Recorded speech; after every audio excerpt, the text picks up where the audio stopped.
4 divided by 2 equals 2, 4 divided by 2 equals 2, 2 divided by 2 equals 1. But this answer is not right, because according to the order of operations, we must solve parentheses, then exponents, then multiplication and division, and finally addition and subtraction. Remember, if in any expression you have both multiplication and division present, you must work from left to right, and same applies to addition and subtraction.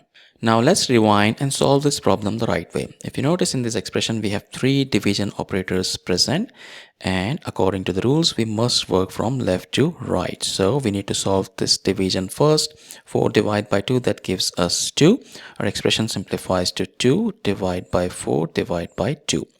Now again we solve the left side first, so 2 divided by 4, which can be written as 2 over 4. Then we have divide by 2 present from the original expression, and we can write it as 2 over 1. Now we have a division operator present, and we have fractions involved too, and to solve such expressions we can always use KCF rule, which means we keep the first fraction 2 over 4 as it is.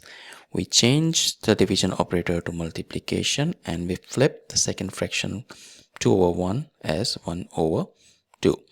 Now when we have multiplication operator present, we can simply multiply the numerators and multiply the denominators to get the result. We can do that now, or we can check if we can simplify this expression here, and we can see yes, we can cancel out these two, so that leaves us with 1 over 4, which cannot be simplified further and is the final answer to this problem. Thank you for watching. Please like the video, comment your answers, and subscribe to our channel.